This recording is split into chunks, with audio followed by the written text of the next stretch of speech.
एक गांव में एक सज्जन रहते थे, उनके 3 बेटे थे। 2 बेटे तो पढ़ने वाले थे और एक बेटा था पढ़ाई से जी चुराता था। तो उसको मम्मी पापा समझाते कि बेटा पढ़ लो, ये पढ़ाई तुम्हारे जीवन में काम आएगी। बेटा गौर ही नहीं करता था पापा की बातों पर और न मम्मी की बातों पर। बहुत समय बीता। जब उसकी एज लगभग 15-16 साल की हो गई तो उनने कहा कि बेटा तुम ऐसे परे परे तुम्हारा जीवन कैसे गुजरेगा। नहीं पापा होगा सो देखा जाएगा। अब मम्मी पापा और चिंतित होने लगे। एक दिन जब उनको ज़्यादा डांट फटकार लगाई और उनकी समझ में नहीं आया तो पापा को जब ज़्यादा गुस्सा आ गया तो उन्होंने घर से मार के निकाल दिया। घर से जब भगा दिया उसको तो चला गया। चलते चलते वो इतनी दूर पहुंचा, एक राजा के यहाँ एक दरबार लगा था और दरबार में जा कर के वो बीच में खड़ा हो गया। सातिर दिमाग तो सातिर होता है। बीच में खड़ा हो गया तो सब मंत्री संतरी बैठे, सब जनता बैठी। राजा ने अपने वक्तव्य को बंद कर दिया। मैंने कहा मंत्री को बुलाया। मैंने ये मंत्री देखिए ये बीच में खड़ा है, ये कौन है, इसे बुलाओ। तो उसको मंत्री ने बुलाया। भी नहीं आओ महाराज बुला रहे हैं। तो वो लड़का गया। मैंने भाई कैसे खड़े थे, कहाँ से आए हो। मैंने साहब नौकरी करने के लिए आए और इसलिए हम खड़े थे, हम कहना चाहते थे लेकिन यहाँ वार्तालाप चल रहा था, हमें मौका नहीं मिला, हमने नहीं कह पाया।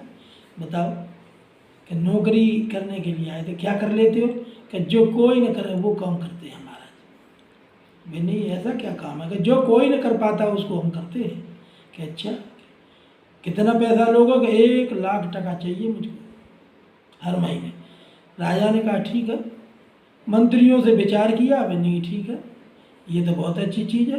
इधर उधर के ये राज्यों से चल भी रहा है अपना और फिर युद्ध करने की ज़रूरत नहीं है, ये तो सर अकेले ही कर लाएगा, जो कोई नहीं करेगा उसको ये करेगा। राजा ने उसको रख लिया। फर्स्ट क्लास उसकी व्यवस्था कराई राजा ने। खाने पीने की सारी व्यवस्था राय से थी। रहने लगा। 3-4 महीने बाद हुआ क्या कि बदमाश आ गए तो गाँव को लूट ले गए। गांव के लोग आप भागते हुए आए और राजा के तो उन्होंने मंत्रियों से कहा कि मंत्रियों देखो क्या बात है। तो उसमें एक मंत्री था जैसे बीरबल अकबर के यहाँ था वैसे ही चतुर था।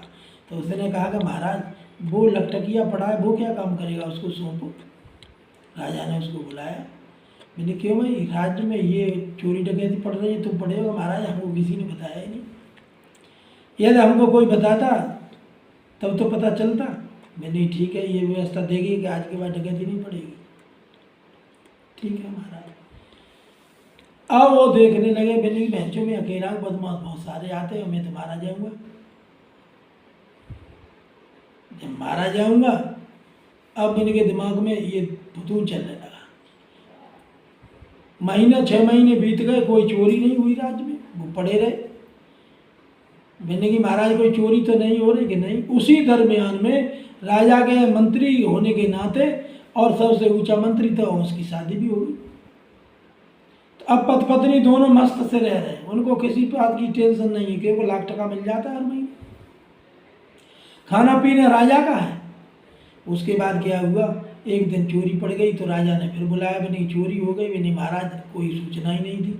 मैंने अब देखिए अब कभी चोरी की आज के बाद नहीं चोरी होगी। उनने आकर के घर पत्नी से कहा मैंने ऐसा कर, आज निकलना है भाई, आज निकल लो जल्दी से। क्यों, कैसे ऐसी बात है। तो पत्नी ने ले देत में लड्डू बनाने के लिए सामग्री बनाई और कुछ लेने गई, तब तक उसमें 2 छपकली टिपक पड़ी और उसने उसको घोट पीस के बना दिया। वो बन गया जहर। उनने पत्नी से कहा कि तू यहाँ रहना, मैं थोड़ी दूर तक देख के आता हूँ कि रास्ता साफ है कि नहीं। किसी ने राजा से कह दिया तो राजा फांसी दिलवा देगा। तो वो निकले और देखने के गए तो जैसे थोड़ी दूर निकले, 1 किलोमीटर दूर पुल था, वहाँ पहुँचे तो बदमाश उन्होंने पकड़ लिया। मैंने हाँ आई है हजूर। मैंने कहाँ जा रहा है कि कहीं नहीं महाराज जा रहा। पकड़ लिया। मैंने चल पानी हमारे लिए लेके आ, बाल्टी थी। मैंने पानी लेके आई हमारे लिए। नहीं हम तुमको मार देंगे। मैंने महाराज लाता हूँ। मैंने ये थैले में क्या है कि कुछ नहीं महाराज, थैला उतार के वहीं रख लिया उन्होंने बदमाशों ने। और बदमाश जो थे 10 बदमाश थे और लड्डू भी गिनती के उसमें 20 थे। उनने कहा भाई ये तो लड्डू लिए डो रहा है, तो सबने दसों ने दो लड्डू प्रेम से खा लिए। जब तक वो पानी लेके आया तब तक वो सारे सब मर गए। इससे कहते हैं लख नसीब। और वो 10 के 10 मर गए। उनके सारे असले जो थे, राइफल पाइफल एम्बिशन जो भी था, उसने इकट्ठा किया, वो उसमें बांधा, पिछोरे में चौंक पे रखे, महाराज के यहाँ पटक दिया। कर लो महाराज, क्या ये क्या है कि बदमाश आए थे, मार दिए मैंने सब।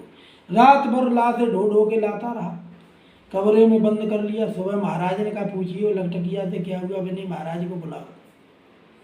देखा मैंने महाराज जे डरिए लाश, मैंने अकेले हो भी, ये तो वास्तव में पागल है भाई। कुछ नहीं, या मस्ती से रहने लगा। राज्य में शेर आने लगा, गांव में उसने आतंक मचा दिया। राजा के पास सूचना आई, फिर वही स्थिति। तो एक मढ़ैया में एक डोकरी रहती थी, वो कहती थी कड़ीका शेर आ जाए, लेकिन मुझे शेर का डर नहीं है, लेकिन टपके का डर है। उसकी झोपड़ी टपकती थी, बादल हो रहा था। इधर उसको सूचना मिली तो वो पहुंचा, तो नहीं ठीक है महाराज आज से शेर नहीं आएगा। वो गए तो उन्होंने सारी व्यवस्था पत्नी को बताई, भी नहीं आज निकल लो, आज तो शेर से पाला है। तो उन्होंने खाने पीने की व्यवस्था की। बिन्नी में डुगरिया का एक गधा है वहाँ, धोबे डुगरिया, उसका गधा मिल गया था। ठीक है, तो अब सामान रखे, उस पर निकल चलेंगे, ठीक है। सो उनने जा कर के गए तो वो शेर जब तो उससे पहले आ गया। तो डुगरिया ये कह रही थी मुझे शेर का डर नहीं, टपके का डर है। तो शेर ने ये समझा कि टपका मुझसे भी बड़ा जानवर है।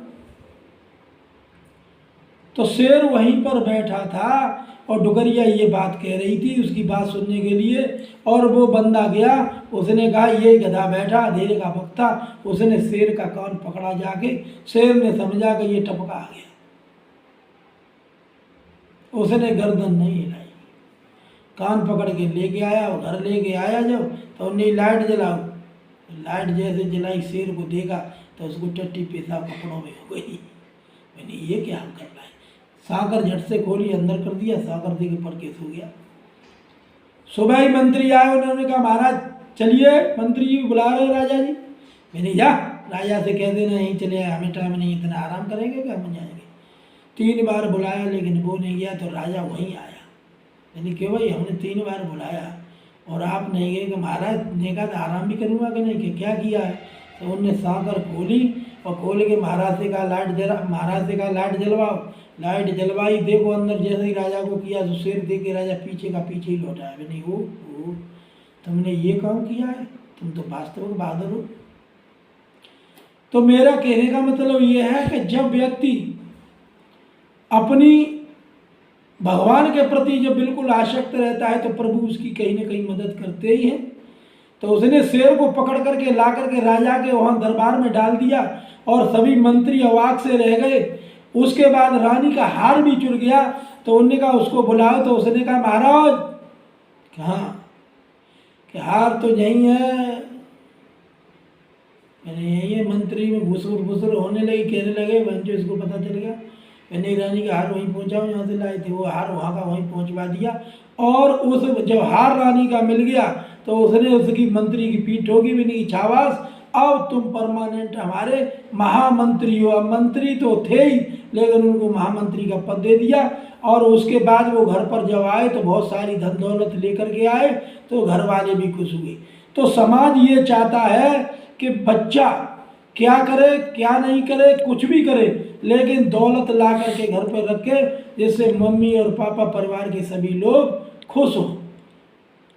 तो मेरा कहने का मतलब ये है नौजवानों से कि वो काम करिए जिससे परिवार में किसी को भी कोई दिक्कत न हो। ऐसा काम करो जिससे मम्मी और पापा सभी खुश रहें।